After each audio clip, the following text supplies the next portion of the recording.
friends, it's Kayla Moran, and welcome back to the Let's Get Candid podcast. How's everybody doing today? Happy Thursday, good morning, good afternoon, good evening, whatever day or time it is that you're listening. So happy to be back on the mic with you guys. I don't know how it's already mid-November. My 27th birthday is officially in 10 days, and I don't know what I'm going to write my birthday letter on. That is currently where I'm at. But after, I think you guys could kind of tell that the last few weeks I've been in this like down phase, just kind of introspective and not really social. I was very much in hibernation, isolation mode, but I'm out of it now. And I'm so happy because I'm being so social. I'm being spontaneous. I'm saying yes to things again. And it feels really, really good to, you know, those moments are introspection and downtime are needed to appreciate these moments. And I was having a networking call yesterday and he was like, why did you say yes to me? Because normally a lot of people don't say yes to my messages on LinkedIn. And I was like, kind of just with life, like I'm in a season of saying yes to things. I obviously can't say yes to everything, but I will RSVP. I will say yes to as many things as I possibly think I can. And then I will decide day of or day before if that's something I'm still able to do. And so I said yes to being open to a conversation. And it was a nice conversation to have. I don't know what's going to come out of it, if anything at all, but it was just nice to be open to things. I'm also in a season of letting go of people and opportunities and clients that are just not the right fit for me. I've been kind of, in the summer, I went through a rebrand and I've really modified my contracts and made sure that everything is tight and organized and being really intentional with the clients I work with and saying no to clients or turning down clients. Once I ever start working with them, you know, hey, like I can't continue to work with you. Like this is just not my ethos. This isn't something I'm looking for, or the projects I want to be a part of. And just knowing, having that focus and that intention, that introspection period was so needed to be able to do that and really understand my goals and my vision. And I think it's kind of what I talk about in this episode with the founder of Swirl Boutique.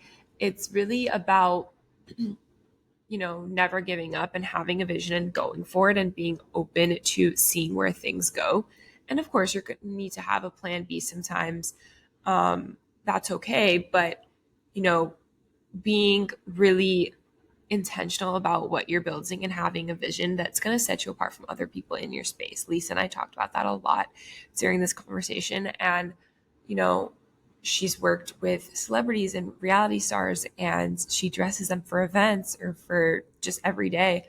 And she's done activation. She's worked with really cool brands. We get into all of that. But at the end of the day, the reason why she was able to do that is because she knew what set her apart and she knew what her model was and she had the experience to follow through on it.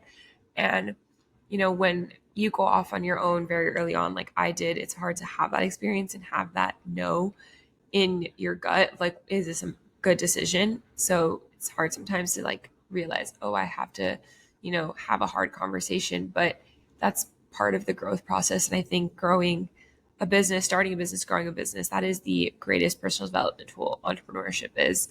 And we talk about the lessons that we've learned in business. And I feel like this year, 2024, was year 2 of my firm, but I felt like I was starting over. Like it's a completely different firm than when I started out, which is a beautiful thing. I'm grateful for it.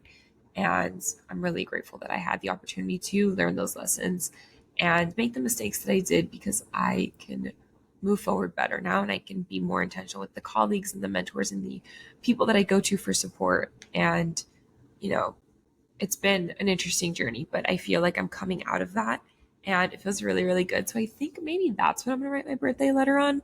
As you guys know, if you've been listening for a while, I always start my vision boarding and my intention and goal setting for the new year around my birthday because it's only a month before the new year. And I think, one of my yoga teachers on Monday in class, the intention for the class that she set was compassion for yourself. And that really struck me because I am someone who has always had a lot of rules for myself. And, I tried to have my walls up to protect myself from a perceived hurt, but usually that hurt never came. And it hurt me more having those rules and those walls up. So I'm learning to let go of them and be softer and open up. I've been saying I want to be softer and feminine for months now, but I realized that I couldn't actually do that if I still have those walls up. So that was another part of this introspection journey and this entrepreneurship journey of, giving myself grace and, forgiving myself for having set those rules and those walls up in the first place and hurting myself more. And, giving myself grace for the version of me that thought I needed to do that, and holding space for myself and looking at my inner child and hugging her and saying, I'm proud of you and I love you, and showing myself compassion. So that's why that really struck me on Monday. And I think that's maybe what I'm going to write my birthday letter on. Lessons I've learned in life and business, which I kind of did last year, but I think we could even more unpack that from a lens of compassion and grace and forgiveness, and, being softer and being more feminine and being spontaneous and saying yes to things that maybe we never would have said yes to before. As I enter this, my late 20s, this next chapter of my life, I feel like this shift is really monumental, and I want to unpack that more. So maybe that's what I'm writing my birthday letter on. But that's a little bit about what I've been up to around here. I'm excited for this conversation with Lisa. It was a fun one. It was a late night one. And it's just nice to talk to other female founders, female business owners who have a plethora of diverse experiences and can really we connect on a deeper level. Like, entrepreneurial women just really, that they have a soft spot in my heart for sure. And with that, I am still planning to go on hiatus at the end of this year. So I will see you guys in season 3, but we are doing a season 3. We are going to just be more intentional about it, keeping in theme. I have a couple more episodes for you guys, and then we'll do a big solo episode, vision boarding, goals and intentions episode for 2025. And then I will see you guys all in the new year. But I wanted to let you guys know, because I kind of have been thinking out loud in these intros the last couple of weeks of where I want this podcast to go. But I was reminded a couple of days ago by a law student that this podcast matters and this podcast is important and people do listen to it. And I am a role model for people, and I want to continue being that. My goal has always been to inspire and empower. And that's the whole point of the Let's Get Candid podcast. And I'm going to be a guest on a couple other podcasts throughout the next couple of months too. And I can't wait for you guys to listen to that. So stay tuned. Make sure to follow me on social media. And if you like this episode, please leave a rating and review. Please subscribe to the show, share with a friend, tag us as you're listening. Let me know who you want to see next, what topics you want me to cover in 2025. And I will see you guys in next week's episode. Meet Lisa. Lisa, what's something that people wouldn't know about you just from following you? Oh, gosh. I feel like I'm so focused on my business that I don't share as much, personal details about me or kind of my thought process behind the boutique. But I think the one thing that people will be kind of shocked to find out, that I'm just not fashion driven, that I'm business driven, that I love business. And that really gets my gears turning. I love thought meetings. I love going into other businesses. I love, picking those CEO brains. I'm very interested on how everything works, kind of from a micro level to a bigger level. So that, I think, is one thing that people wouldn't notice about me, particularly from following us on Instagram, and how passionate I guess I am about brand partnerships. So having the right brand, the right fit, the right ethos of brand in my stores is very, very important to me, and how that feels to me. I want it to feel to my consumers, my customers. So I'm very particular on who we let into the store as far as brand partnerships go, and who we kind of move forward with and have our loyalty to, because I really want to make sure that that fits our, ethics, that fits their ethics, and we're really aligned in that way. I actually love that was your answer, because it's something that my mom and I talk a lot about. Just like when I was in high school and boutiques started becoming a lot more popular than malls. There's a couple of big ones here in Miami that, everyone would go to. So we started going to them and we liked them. And then looking now, we're like, that isn't really the same brand that we originally bought into when we started going there. So the fact that you consider that is important to you, that you keep that focus on that, not just money or trends or other things that you're very susceptible to sometimes in industries like this. So what was the reason for you starting your boutique? Was that your first business? Walk me through the process of starting Swirl. Yeah, that was my first business. So I was 23 when I started, so very young. I feel like I did a lot of learning through mistakes. I did a lot of, touch and go, thinking I knew what I was doing, but obviously not knowing what I was doing in the same breath. But being so young gave me the courage to make those mistakes, and I think I really learned from that. I don't know now at my age that I would really want to feel comfortable making those kind of mistakes at that time, but I think having almost a naivety about it really kind of helped me strengthen, the do's, the don'ts, the whys of how I operate my business. And I basically just was like, okay, I'm ready, let's go. And I learned along the way. So that was something that was really cool. And then I was able to, in a downturn economy, I opened up my store in 2006. And I don't know if you've had to deal with, but we went through a recession. So that was really fun. So basically, I, put all my nest egg in the store in 2006, and we ended up going through a recession, and that changed obviously the economics of most every single person I know, and it made me have to change my business. I had to evolve, I had to adapt. At one point I was carrying men's, women's, kids, tweens, home, and it really just wasn't working the way it used to right before the economy kind of basically exploded on us. So what I had to do is redefine my offerings, and what I found is that women, no matter what economy, will still shop, will still want to find things that are new, will still want to do some retail therapy. So I really refocused my store into all women's. I brought in some different price points, kind of took out what wasn't working, brought in what was, which is again women focused. And from there, I was able to open up my second location in Orange County and get a nice lease there because, again, in a downturn economy, I think that's the best time to really actually push through and start actually opening and doing businesses, because you're not at the top of market, and usually can find either great deals on leases, great deals in product, and just getting into spaces that maybe you couldn't once get into. So I felt like that was a strong move that we made right then at that time as well. And then from there in 2019, I was able to open up Carlsbad. And then just recently, we opened up a new store in Encinitas. That's so cool. I love this like economy, like business lesson, as my parents are both in finance and my dad's in banking. So he actually, I remember that recession. I was in middle school and he got laid off. So I remember that vividly.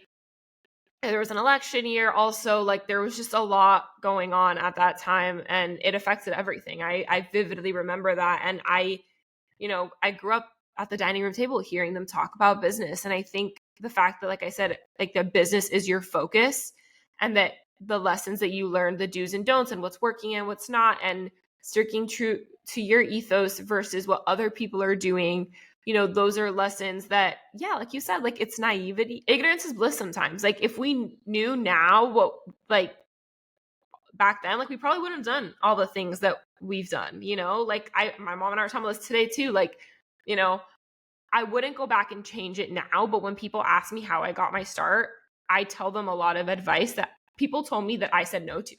That looking back, I wish I would have heeded a little bit more. It's worked out for me the long way, the harder way.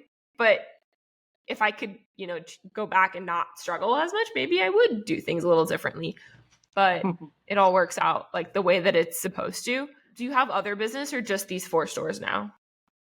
Just the 4 stores, but I'm interested in all business. So right now this keeps me pretty busy. So but I love, like I'll walk into, for example, we have some really great brand partnerships, and I'll walk into their offices and I get to know their CEOs, and I ask them all the questions. I'm like, hi, can I just shadow you for a day? Because I just find that so interesting, even from like a wholesale perspective of how things are created, how things are shipped, what the cost of shipping is, what to get it over here into the States if it's, not domestic. What are those things like? I want to know the details. I want to know how they do their plannings, how do they do their season buys, how do they know when to drop styles that aren't working that maybe they had in the collection, and basically how does it go to the retailer from me to other retailers, and how do you know when something's a hit, and how do you know how much to buy? Because there's minimums on products. So for a lot of your listeners that don't know fashion, there's minimums on the buy that each brand, like let's say, I'll give an example, your Anthropologie, right? Or your Reformation, you buy a dress, there's a certain minimum that you need to make in order to have said dress, and that's how you're wholesaling it. And so you have a certain amount of units that you're wholesaling out to other vendors, other retailers. So how do you know what's going to be a win, what's not going to be a win, how much to buy. I mean, those are all so important. And that's like trickles down to us, the vendor, and how we operate in store and how we showcase product and do we buy enough of it. So all of those things are like really fascinating to me. And I love retail, especially obviously, but I am just interested in business in general. I'm just such a like nerd for stuff like that it really Oh, me too. fascinates me. And I want to know everything about every single part of the process. I think that's what sets you apart, maybe, because for me, I'm the same way. I'm a nerd. I want to know everything about everything. At least, like, I want to know enough about everything to be dangerous. Like, I never want to get caught with, like, oh, I don't know something. Let me get back to you. I'm like, oh, did Yeah. you know the blah, blah, blah? Like, just like a random, that might be the only thing I know, but at least I, like, know what you're talking about.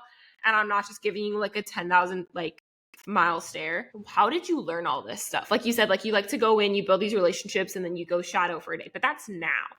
When you were 23, Right. where did you, what resources, what books, like, how did you learn business, or just by doing? I mean, I did have a couple of mentors back in the day. So I had mentors that literally would, I'd learn how to do the buying from.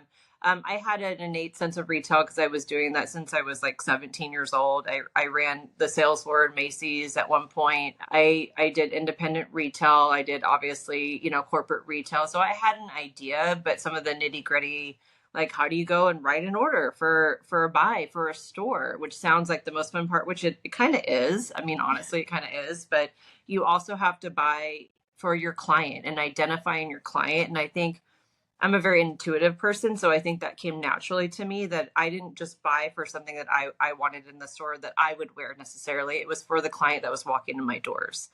And I would take notes of like, what is she gravitating towards? What sizes are the most popular? What's her lifestyle?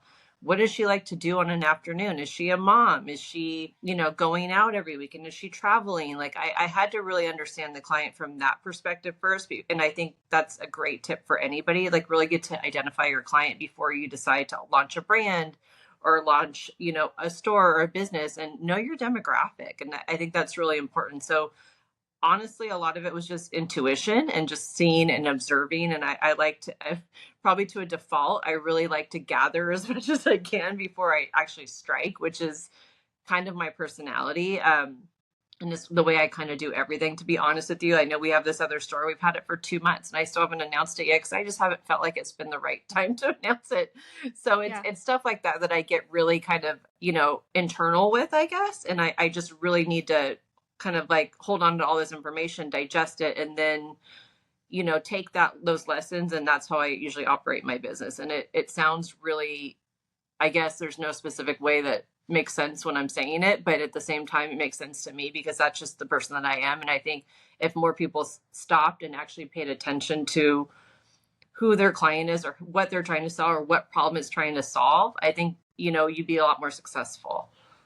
100%. I mean, what you just said of maybe other people don't understand it, but it works for you. That's how you understand it. That's all that matters. Like with anything in life, it doesn't matter what other people think. It only matters what you think.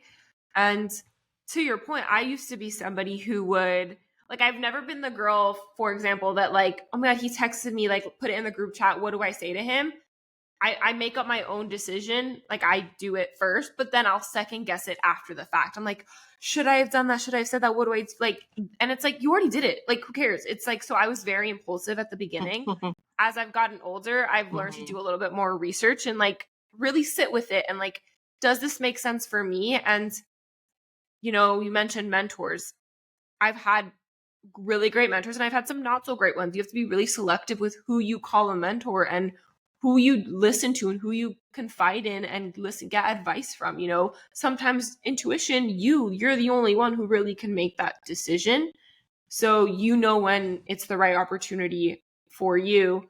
To your point too of figuring out who your demographic is, who your client is, a lot of people go into business. There's this big entrepreneurship boom, especially after the pandemic. Nobody wants to work for anybody. No, everybody wants to work remote. So everybody thinks like, let me just start a business because it like freelance. You can make a whole business becoming a freelancer and then quickly become an entrepreneur. There's a pipeline there. And maybe that works for some people.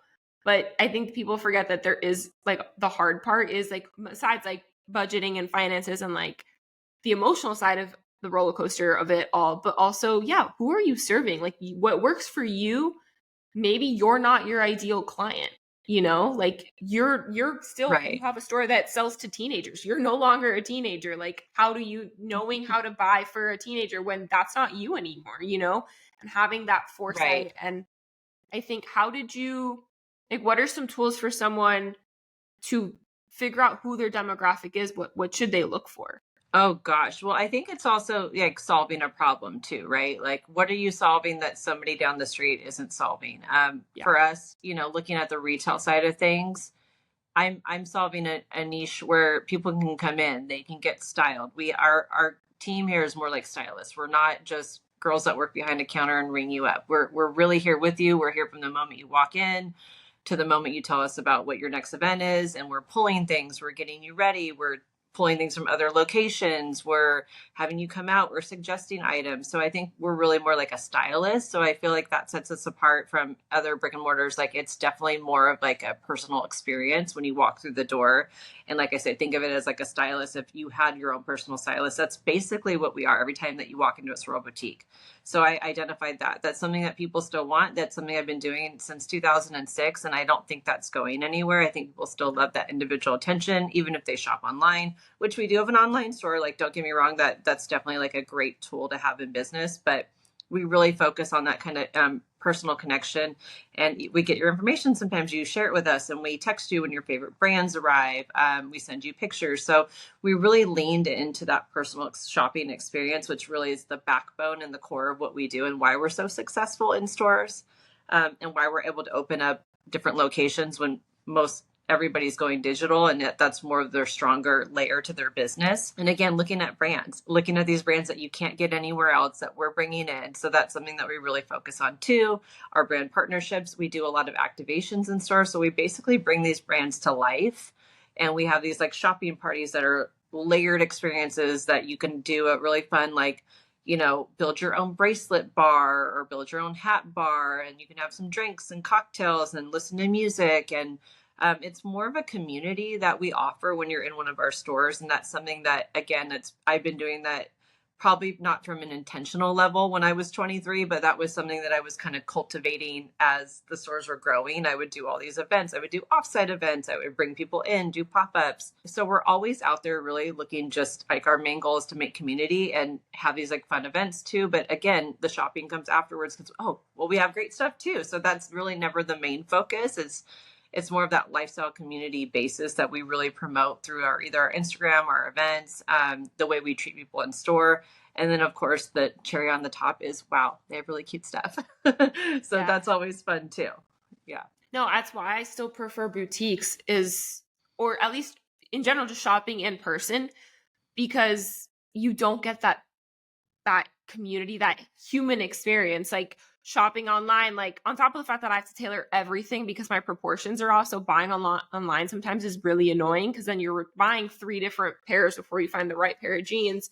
When you go try it on in store, they'll tell you, like, does that actually look good on you? Or like, how about if you like that style, have you seen this one? And like, yes, there's that side of like, oh, they just want me to buy more because it's more money. But at the same time, it's that personalized, like they want to, I like when they take interest in me and like get to know, like you mentioned like earlier, lifestyle, like what events do you have coming up? Or, oh, you could also wear this on, like, if you go, like, it's winter, like if you're going on a holiday, like you could style it this way for a little bit more winter look, especially like you and I both live in warm weather places like year round. How can we make this more fall and winter when it's 90 degrees outside? Put this color with it or something. Like that to me is what makes a boutique still something that I prefer personally. And like digital can be nice. It's nice sometimes, like instant Both. gratification. It's easy. Like I like that you have the option of both.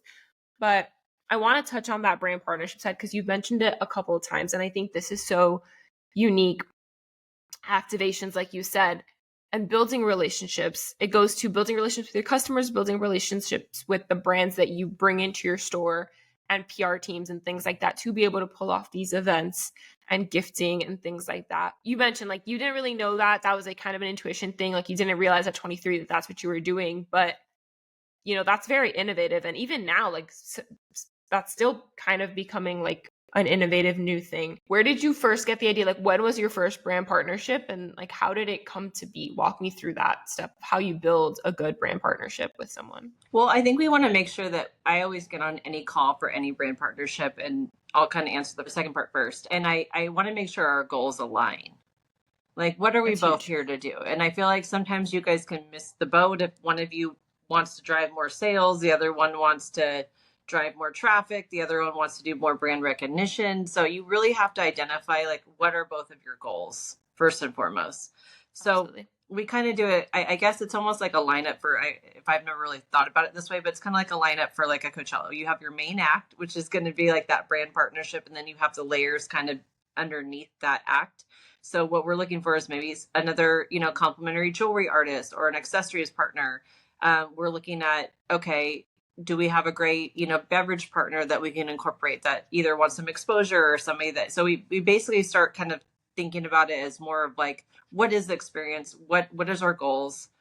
What's the theme, even down to like, okay, is this a summer event? So, okay, would coconuts, be really fun to have at this event, like with our customers with our branded logo on it? Would it be more fun to showcase, some ciders or some like wintry fun cocktails? So we really kind of look at it from every angle of like what's the budget. So what is everybody bringing to the table? Like, who has what for what budget, and like, what are we looking at, and like, who's going to be responsible for what? And then we look at how we're promoting it, who we're reaching out to, who we're inviting, which is always our customers. And, we have a handful of influencers we like to have attend these events. And then what else do we want to reach out to? Do we need press? Do we need, so we really have this kind of built out list of how we actually operate. And we definitely kind of start from the top, and then we kind of build out all the little details.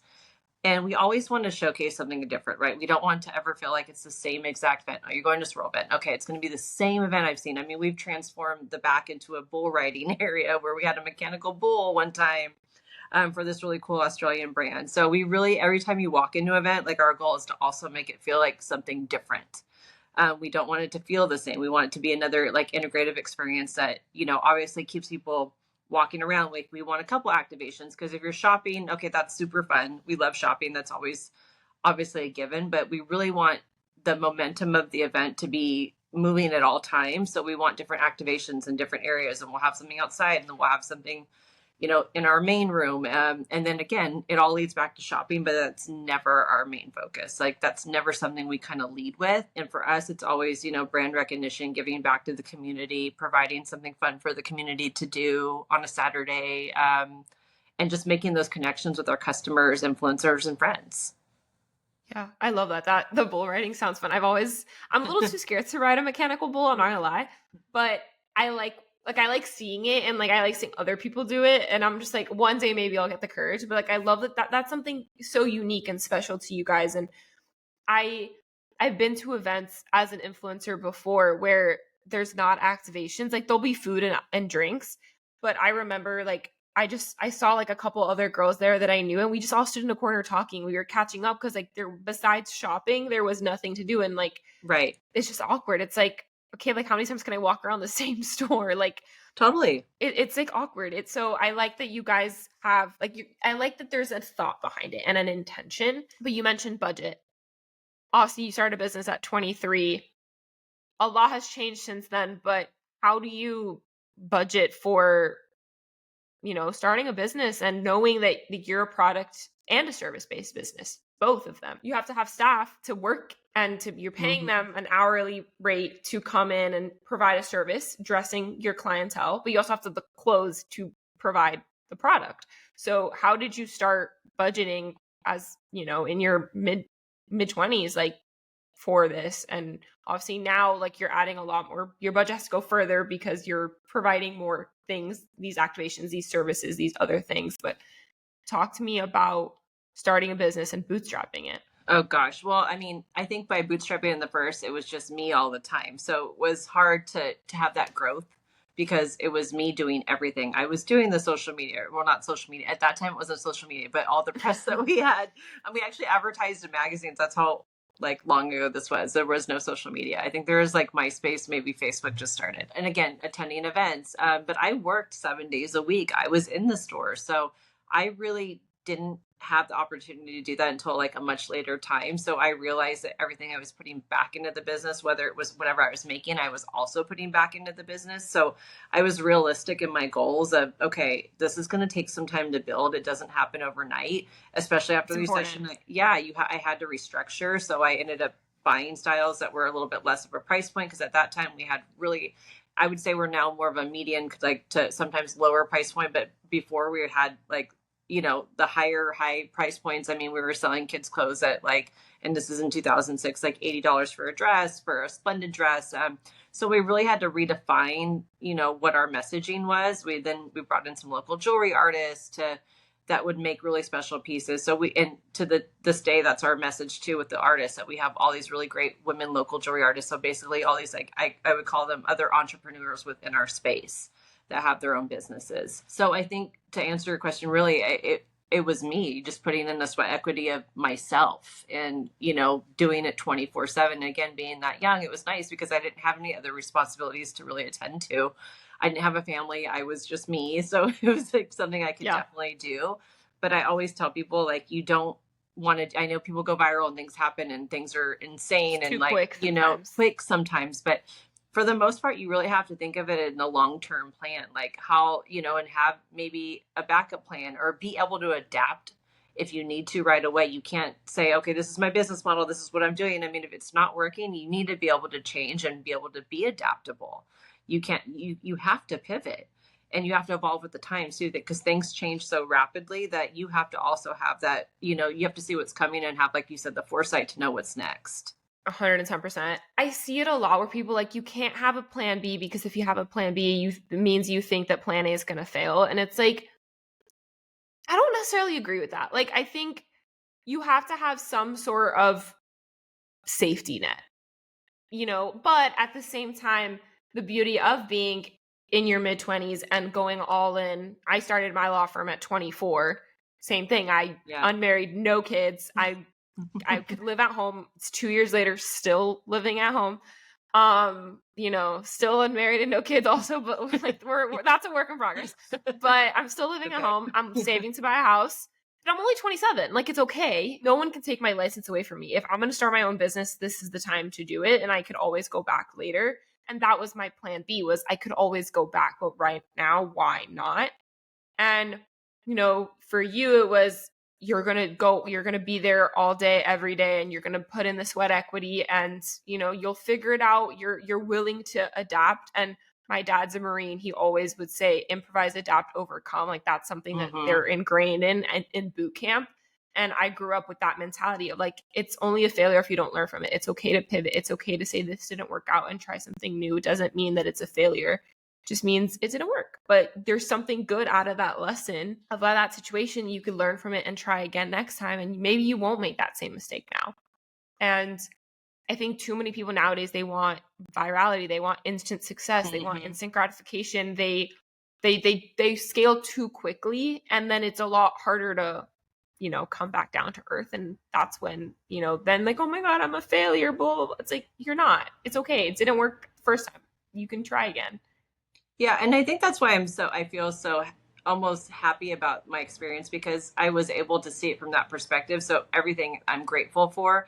And now I'm in a position where I can actually, make those smart financial decisions. And like, I've hired a really amazing accounting team, because that's not my strength, and they tell me, okay, you can do this, you can do that. We have our quarterly meetings, and, this is where you need to improve your margins on. That's something we've been working on, like getting our margins better. So I'm hearing all these things, looking at the payroll, looking at just the overall cost of doing business. Is this working? Is this not working? Is this category, even as small as that, like, is this category working for you? Do we need to get rid of it? Do we need to make some changes? And they've really helped me put those things into perspective. And now it's easier because I have, the finances to do so, to be able to put these really great people in these great spots, where I'm maybe not the best person for that job. So, I can't do math. That's a big thing. I think that's the most important thing out of everything you just said, is like knowing your strengths and weaknesses, and knowing when to hire for your weaknesses, because you can do your strengths. However, there also comes a time where even though that's your strength, you still do have to delegate it, because as the founder of the business, are you the founder and the CEO, or are you just the founder? Are you just like, what's your role, and understanding where your role is best, and delegating, even if it's your strength, but most definitely if it's your weakness. And same, my accountant, I was texting her earlier today. I could not, I mean, it's the beginning of the month, we're going over P&Ls from last month and double checking where things are. And that's the side of business that people don't see. Like they don't think about that. They don't talk about it because money is scary. But having a team you trust, which I want to touch on, but how did you know when to start, I did it too, like reinvested everything I made back into the business. When did you know, okay, I need to start paying myself a salary? It's not just sweat equity anymore. I need to pay myself. My time is valuable too. And how much did you pay yourself at the beginning? Like when did that come about? I mean, honestly, not a lot. And I'd still say I'm very conservative about what I take, because in that point too, it was in the growing phase. And you have to, again, recognize that. Are we in a growing phase? Are we in, are we in our success phase? What phase are we in?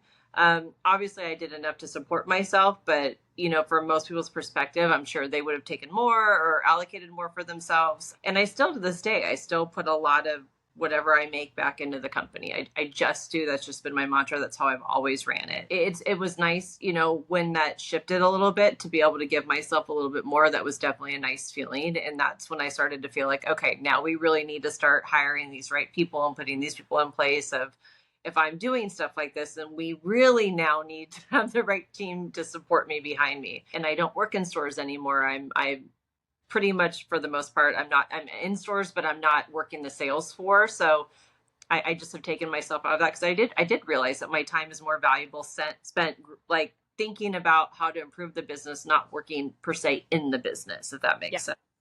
And working I started in the business versus on the business. Yes. Right. And I think I learned that lesson in the pandemic, when I totally had to step away. And honestly, I kind of loved it, low key loved it, because it was a time that I finally felt like I could actually just work on the business without having the pressure of being in the stores every day, all day. And I think I really took myself out of that scenario, and I just never looked back. And I realized that I had more momentum behind me when I didn't do that all day long. And I wasn't, styling customers all day, which I still love to do and I still will do, but it's something that I think working on the business was giving us a better momentum for us to actually expand and do more. Absolutely. So, and that was hard. And I think I just had my conversation with one of my managers, and she was saying, she's like, you delegate now so much better. Like, you're so much better at that. Because I was like, well, yeah, I had to, because I really realized I can't grow. I can't open up new locations. I can't do more if I'm always here, if that makes sense. So I had to learn that kind of the hard way. And I think, again, that pandemic was a nice push, which I'm sure it was for a lot of people, on how to redefine their business if they had an existing successful business. And it really taught me some lessons. I don't need to be here 24/7. And in fact, maybe it's better if I'm not. And I'm actually kind of looking at the bigger scheme picture things and doing the bigger idea things, and, figuring out what's next versus what is. Yeah, which I think goes also to knowing who your audience is and who your brand is, and hiring and buying clothes and services and products for them and not for you, because you're able to take your ego out of it. And I think it goes back to that virality, instant gratification, make a lot of money mentality that a lot of people have nowadays. If you're doing this for the money, it's a lot harder to remove yourself from it when you realize that you have to put systems and processes in place, and you can't be everywhere at once, and you can't do everything. And it's actually okay to do less, but be more intentional with it. That might serve you more than being everywhere to everyone at all times, especially as women, having a family, having a traveling, with your friends, those, I'm at that transition point in my life where okay, right now I can work till 10 o'clock, 11 o'clock at night. But in a few years, hopefully I won't be able to, because I have a family. So how can I set up habits and routines now that will allow me to scale back to be present in a different place? Does that mean I have to hire? Does that mean I have to, get interns to eventually hire them up? You have to start thinking foresight and planning, which, if you're doing this for ego or money, sometimes it's not as easy to do. But who was your first hire? in the business and then on the business, like your front end team that like the clients see, the customers see, and then like the back end team that supports you in your efforts? Oh gosh, my first hire would have, yeah, probably end of 2007 maybe was my first hire. And then for back end, I think I started working with like a social media person and graphic designers, obviously too, like back in the day. Before there was like Canva, you always had a graphic designer. So, people like that, like more freelance style people. And then honestly, my accounting team, I still have the same person doing the general accounting, but like on the bigger scale accounting team, probably in the last like 3 years, honestly. So it's taken me a while to get to that place where I've actually like really finally like given everybody their proper job and said, okay, you're doing this, I'm doing this, you're doing this. And now we have somebody that's remote for us that lives in Tennessee, that she does a lot of like the day-to-day stuff that kind of alleviates, the emails from me. I'm sure like you have the same thing, like an influx of emails and you're and she goes over priority. Okay, this is what we're doing today. This is what really needs a response. Like, what do we think about this? So I really have somebody that's kind of like prioritizing my day too, which I think is really helpful, and just making sure that we're as efficient and effective as we are with like the amount of time. Cause now I'm also a mom now. I have a 2-year-old and a 1-year-old. So, and I'm also at home with them. So it really like my time has really gotten even more finite than it was before. So I really have to think about it in those ways. Like, okay, if I only have 3 hours today, what is the most important thing? And I honestly think some of these boundaries in business have really, again, the pandemic and having my kids really helped me shape some of those boundaries, because I don't just have all the time in the world now just to do anything that I wanted. I really have to get, intentional about the time that I do have. Yeah, I think that's a big thing that I'm learning as I progress into the next chapter of my life is like, it was cute and fun when I had all the time in the world and no responsibility. Now that I'm a business owner and it's actually doing really well and I have a lot of taxes to pay, it's time to get a lot more focused and be more intentional with where my money is going and how I'm saving and when I'm spending and, with my time, like structuring my day. And like you said, like it does get a lot more finite and it only gets even more so when those things do come along, family and that. So I think, yeah, the pandemic it did a lot of bad, but it did a lot of good in the sense I think it allowed us all to really kind of go back to the drawing board and be like, is this working for me? And how can I make this work for me more? Like my goals have changed. My vision has changed. Like how can I make this align with me and my goals and my lifestyle? Which is something that you mentioned at the beginning of, your client's lifestyle. Like, who are you serving? What are they a California girl? Are they more preppy? Are they more like, what's the vibe of what we're trying to do here? Who do I want to serve and who do I enjoy working with the most? And that's something that I've had to do like with my clients. Like, do I want to work with someone at their worst point in their lives or like the best point in their lives? Like an exciting time or like a really tragic time? Like, where are my strengths? Like what do I enjoy doing, but also where can my skill set be best utilized? And I think that's really hard to do, but the pandemic did allow us to kind of take a step back and do that. But because you are a mom and time is finite, how do you navigate that now? You said you have someone manage the day-to-day for you. You're not really as active on the store floor anymore, styling clients yourself. But like, what does a typical week in the life look like for you? How do you find time to be present for yourself and your family and your business? Well, I first always tell people like balance, there really is no balance. It's Yeah, either it's a myth. you either feel like you're really hitting something really well, like you're doing really good at business, or you're really good at being a mom that day. I feel like I'm, because I'm kind of relatively a new mom too, because I have a 2 and a 1-year-old, so I'm still learning those balances. A typical day will usually look like, I'm the worst. I look right at my email. That's what I do. Same. Me too. I need to. My anxiety won't let if I tried. I tried really hard to not be that person. I would be more anxious because I didn't know what was going on right now. Now I'm like at 6:30 I check my emails. I'm like, okay, I don't have anything till 10. I can go do yoga and like I can breathe. So I'm with you on that. Right, 100%. right. And especially with what you do too, I feel like, you have customers probably emailing you at all times and needing things. So, I mean, it would be really hard for you not to be reactive, I guess, probably in your Yeah. inbox. So, that's kind of the first thing we do. I identify any like, big problems, obviously, we want to make sure that the stores are, attended by whoever's working that day. And then usually my remote gal gets on about, 10 or 11, and that's usually when the store's kind of open. So she looks at her email, she'll kind of get that done. Then we devise a plan of like what's priority for today. So we let the team know, okay, this is priority for today. Or if there's anything that's outstanding, we look at that.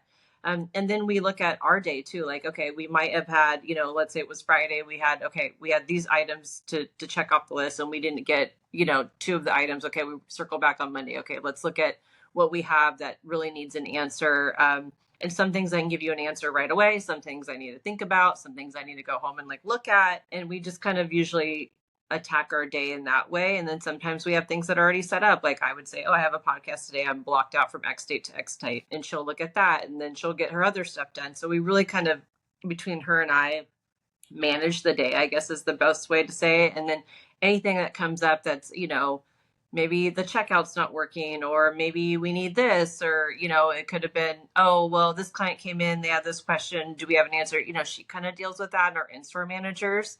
So that takes me away from that. And then I look at, again, the bigger picture stuff, or things that really just only can use me for that answer. Yeah. Or if it's an order that needs to be approved, okay, we have this coming. Do we want to allocate this to? And, so it's just, honestly, it's not as glamorous as it seems when you're working in fashion. I mean, sometimes it is, don't get me wrong, yeah. But a lot of it's just like any other business, like really looking at what's priority. Sometimes customers' emails come up and they're like, okay, how do we solve this? A lot of our day is solving problem solving, and making sure that, because things happen that are sometimes out of our control, and just obviously giving the best customer service to our clients, making sure our team understands what the priorities are for the day. And, again, things just come up. So we really have to be kind of prepared for that as well. But, like the other day I went to L-Space HQ. We're doing this really fun activation. So that was a block off date that we had to go to L-Space, and I had to be present for that. And that was like a 3 or 4 hour meeting. And we took content that day, and we kind of built out our dream event for fall with their team. And in the middle of that day, we, had a theft that happened. So I had to like stop the meeting, go outside, check on the girls. And then our in-store manager kind of handled the procedure on that. So, I mean, stuff like that happens all the time, especially with multiple locations.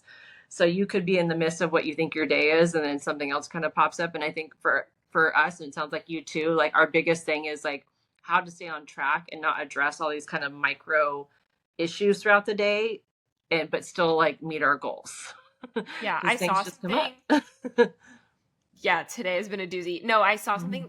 I don't know if it was yesterday or today on Threads, but it's like when you are putting out fires, you have to remember that you can't put out every fire. Like even like in the same county or in the same city, there's different fire stations or different hoses. Like you can't do everything. You can't be everywhere all at once. And understanding, I like that you have like what's outstanding, what's priority, what can roll over to Monday. It doesn't have to be done right now, but this, I do need to step away from this to focus on this. Like figuring out, I always say like having some sort of like guide, whether for you, maybe it's more your intuition or systems and processes, but I think there has to be a little bit of both. Like it can't just be like everything be automated and systematic, because then you lose that human element, which is, for me, is very important in my business, even though there is people who have everything very formal in my space. And then, but for you, you're talking to people all day long. This is how they look, how they feel, confidence. There's a lot more to it. It's like a hairdresser, like is like the female version of a bartender, like helping a teenage girl get ready for prom, like that you're helping out a lot more than just an outfit. There is that human element, understanding like when that does need to be you versus somebody else. It can get really hard to, I think, know, like you said, like when I need to be there and when I don't need to be there.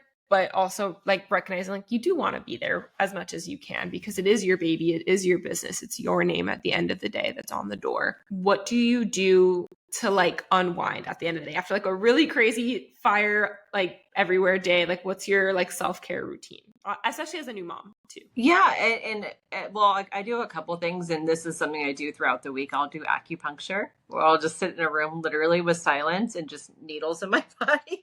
Do you do it yourself? Yeah. Oh no, I have somebody that does it. But okay, I was like, wait, I would like that. Yeah, I want to try it so bad. It's these little rooms, and you just sit there, and honestly, there's maybe a little bit of music in the background, but for an hour, Like I'm not reachable. I'm just kind I of by love it. myself with my That's my dream in life. and I have all these great endorphins because I'm having the, all the different points from the needles, which I really love. So I love doing something like that, or getting a spa treatment, or my nails done, things like that. Like I love doing that. But at the end of the day, um, I usually start dinner like around 5-ish for my kids, and then I'm pretty much not available. And then I just kind of take a deep breath and I go, okay, today is over, like time for a new, and just we sit, we eat our food. I'll pop on like one of my fun shows on my phone and just kind of like have a little bit of me time.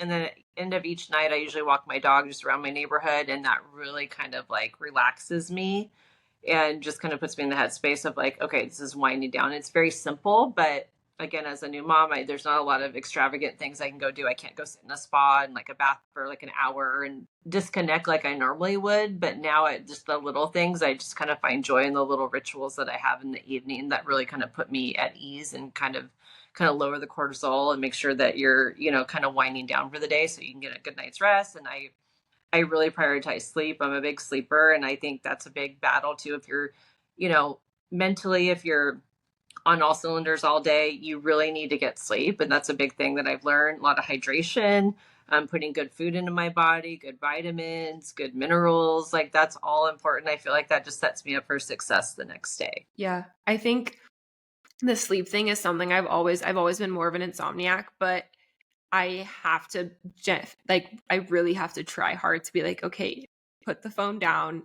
Like nothing's going to get done at this time of night. It's okay. Just let it go, or stop scrolling on TikTok sometimes. Like it could go either one. I'm like at that point in my life where it's like the like I'm like in between millennial and Gen Z, and it's like some days are more millennial, like very business. I'm working till midnight, and other days I'm like just scrolling on the internet until 1 a.m. That was last night. Yep. But it's funny. I actually had this conversation with my mom today too, of I'm looking forward to that ritual of like taking care of a home and like cooking dinner and like putting on my show or like putting on like a podcast or something and just unwinding, but like being focused on something that is not work. Yeah. And like isn't like it's not putting out a fire. It's just like being present with my people and my family and my friends. Like I actually very much look forward to that day. So I like that that's something you mentioned, like, we have all these like self-care little rituals and like going to the spa and like nails, like all these things, like we love it. But sometimes it's as simple as just like being with your people really does make it all better and makes it all worth it.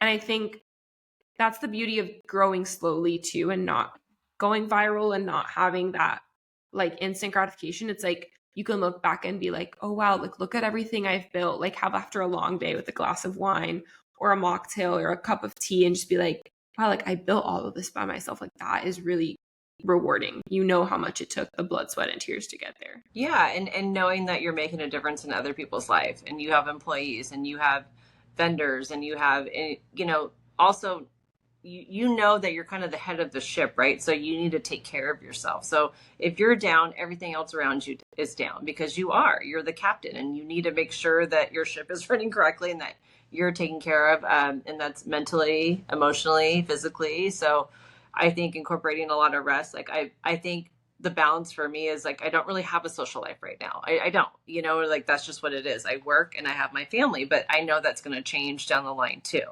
And I understand that. So I don't, sometimes I'm looking at Instagram like, oh, that looks fun. They're having such a good time. I'm like, I can't keep my eyes open past 8:30. I'm like, no, I wouldn't even be any fun. So it's just, different seasons in life too, or just call for a different kind of self-care routine.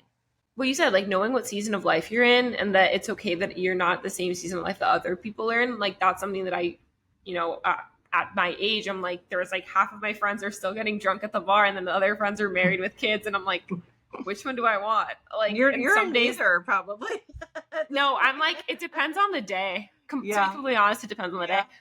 But like knowing where you're at and knowing what's your priority, like that's one of my favorite things. Like you're the captain of your own ship. Like, and if the ship goes down with you, like you're the last one, and like but you're also the first one. If you go down, everyone else there's gonna be a mutiny.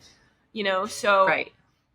You have to take care of you, and it can get really hard to tune everything out and focus on you, but that has to come first, which is why I always ask, especially female entrepreneurs, like, how do they take care of themselves? Because that's something that I think we're starting to talk about more, but it for a very long time was not talked about. And as I get to that next chapter of my life, I'm like, okay, I want to set these habits, these intentions from the beginning and not try to course correct later, because more shit can go wrong then. Well, and I think for you too, starting, there's an advantage of starting so young. I think, yeah, you can make your mistakes. You have, the naivety to like go into a room and go, okay, I'll just do it and I won't think about it. But I think the other cool thing that I'm not talking about, and you haven't gotten to that point yet either, is that you're going to build your business, and then you're going to be able to decide if you want to stay home with your kids for the full day. Absolutely. Or you can decide where your time goes. And I think that's so cool about building your business so young, and then maybe 100%.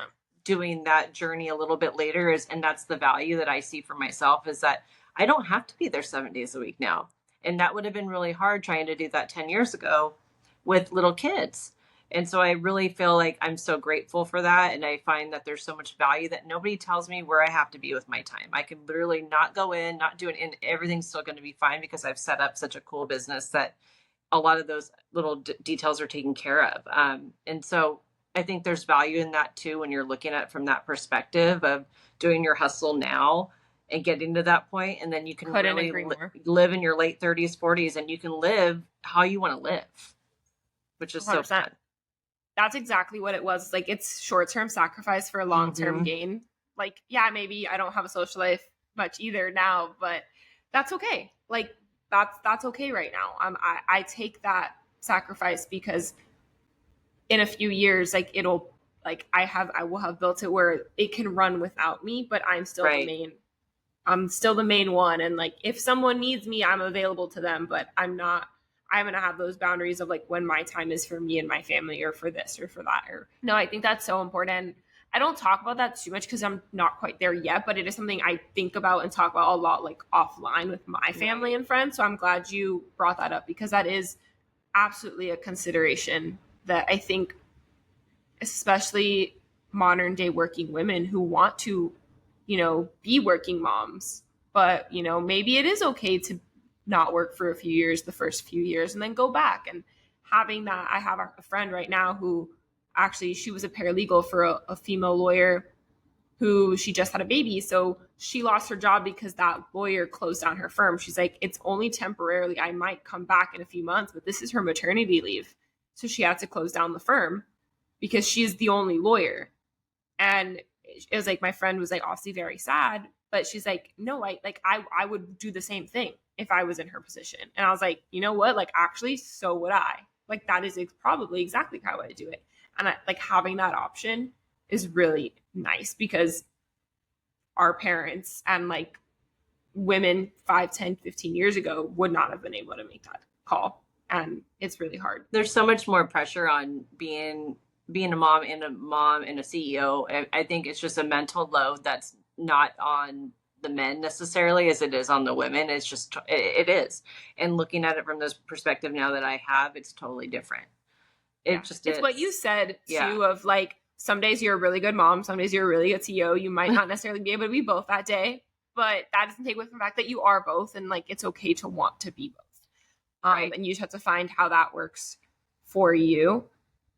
I do want to touch on, you mentioned L Space and you've had a couple of activations and we touched on it earlier, but working with influencers and working with brands and, media and things like that. You mentioned to me offline that you guys are really intentional with who you work with in that capacity, and you do a lot more gifting than brand partnerships. Why was that a conscious decision for you guys to, really vet who you work with and in the capacity that you work with them? Well, I think because your audience is so savvy. Like, our audience is super savvy. I never want it to feel like, oh gosh, this is a paid ad. This is something they don't want to do, but they're doing it anyways. And it feels inauthentic to either the influencer. It feels authentic to my audience. So I'm really conscious about everything just feeling organic. And I think the only way you can really have organic partnerships is if they're really, truly organic. Like, you want the influencer to come in and actually love what they're putting on. and love your style and not be gifted things that they don't feel like is them, and the script that they would never say, and have this ad copy to where it just doesn't make sense. And you can off the bat, like I can always tell, I'm sure you can too, when you look at your favorite influencer and see like, okay, that looks like a totally sponsored ad. I would never in my life see them wearing that or eating that or, using that product. It doesn't even, and sometimes it doesn't align with their values. I always use like kind of this is my example, my favorite example. You can ask my team. I always use it like, okay, 1 minute they're telling you that natural deodorant's better, but the next minute they're, repping a major aluminum deodorant from another company. So it's like, which is it? So I think you confuse your audience too. And for us, we want to stay true to our audience, and we want it to feel like they organically shop in here, which they do. And we want it to feel like it's something that they would actually wear, they actually love. So we call it organic gifting. So when we look for partners like that, we look for people that are going to attend the events, people that are going to keep showing up for us like we show up for them. It just really needs to feel like this is a partnership versus it being just like a one-time deal that we have with this influencer that honestly may or may not feel like something they would even like or use. Yeah, I think that's important too. Like I'm not gonna say that influencer marketing doesn't work in a business model like yours, but yours is one of the business models that like, it's not the best form of marketing because what you're offering is so personalized. And this is something that is going to have reach of thousands or millions of people all over that aren't going to be able to use that product or service because they're not in Southern California. Right. So like your ad spend, your marketing budget is better spent elsewhere. And I think it's going back to what we talked about at the beginning with budgeting, but also just intention of like, who are you trying to serve? What are your goals here? And I think too many people are trying to get, and I say this as someone who works in influencer marketing and reviews contracts all day long, like there's just some deals that just don't really make sense. And it's like, why are you doing this? And I'll tell clients sometimes, I'm like, look, I'll support you in doing this deal because that's my job. But my job is also to tell you when I think this is a bad deal. And you take that advice, what you do with that, what you will. But I'm just cautioning you that I don't think this is the right fit. And 90% of the time we agree. They agree. Like, you know what? I had that thought too, but thank you for validating it. So like, I'm willing to walk away now. But like at first they were like, but maybe it would be kind of nice, And I think it goes back to having a team of people on your side and your corner and trusting yourself and your intuition of like, does this make sense for your brand as an individual, as a business? And I think people forget that influencers are a business, but what's the messaging that you want the influencers brand to have? Does it align with your brand? And so I like that that's something that you guys are very conscious of for anyone who wants to start a business, especially in retail, in a world that is a lot more digital now and a lot less personal. What is your biggest piece of advice? Identify, I think we kind of touched on this, identify your customer. Who is she? Demographic. Like I want you to go so far with identifying your customer that I want you to know, where does she work out? What does she like to eat? Where is she spending her dollar? Where is she going to Whole Foods? Is she going to Trader Joe's? Is she going to Erewhon? Like we really want to know from like a granular level, like who your girl is or who your customer is, because that will help you identify the product, the need that she has. And that will help you to become successful. And I say she because I work in a mostly women-dominated field. So that's how we all kind of talk. I think that's something that you really need to hone in on. And what niche are you serving? Or are you, reinventing the wheel of something that's already there, then you're just making it better. That's also something that you could be doing, that you can say, okay, this already exists, but I know how to make it slightly better. And I think I would have such a really good, feedback if I could take this idea and really amplify it. So I think you really have to look at, again, who is your customer and like, what are you serving in your community with whoever your customer is in order for them to actually be attracted to your business. And then my next piece is that you have to be willing to do what it takes. You can't get discouraged. You can't say, well, I didn't go viral, so now I'm done. I've seen so many people like start different businesses and this is the best business ever. And then, okay, it's almost like a fishbowl. They go around once and they're done with the idea. They forget all about it. And then well, this is the best business. And you need to kind of stay the course. And I think obviously, yes, if it's not working, it's not working. Definitely pivot, maybe do something entirely different. But there's going to be ebbs and flows in business, and you really have to stick with it and actually like go through some of those ebbs and flows. And honestly, I think that makes your product stronger. It makes you stronger as a business owner. And I hope it helps you identify what the actual needs are. And it really helps you define what your business actually is. And I just encourage people to stick with it as long as they can to really understand that, because again, it's not always going to be some, amazing success story right out the gate. And a lot of times in business, it really isn't. They always say it takes 3 to 5 years to really get something going. So I think people have to be patient, and I think they have to take their ego, like you said, out of it and really identify their customer and really see, who that person is that they're really, either if it's a product, if it's a service, who they're catering to. Yeah, I couldn't agree more with that. That's something that I think I talk about a lot on my social media, like my lifestyle entrepreneurship like content, because I see that a lot with young girls. They're like, I want to do exactly what you're doing. And I'm like, okay, do you have what it takes to do this, this, and this? And they're like, oh, and like, they don't even really understand what it takes, but you have to be willing to put in the sweat equity, like you said, and just give it time. Like, it takes so much longer than what people think. And like, it's okay that you're not broadcasting all the wins on social media, or maybe you don't have a win that day. Like, a lot of times what people are putting on the internet isn't necessarily the reality of what's actually happening. A lot of times not. Yeah, most of the time. Not. Yeah. No. Lisa, this has been so incredible. Where can everybody find you? So you can find us at Swirl Boutique on Instagram, Pinterest, Facebook, and X. And then you can find me at Lisa Landers Society on Instagram. And where are your stores so people can shop? Yeah, so we're in Encinitas, California, San Clemente, California, and Carlsbad, California, with plans to expand. So maybe in a state near you, hopefully soon. And then obviously at swirlboutique.com, you guys can find us. And we have everything that we offer in store is going to be on our website as well. Amazing. Thank you so much, Lisa, for coming on the podcast. Thank you.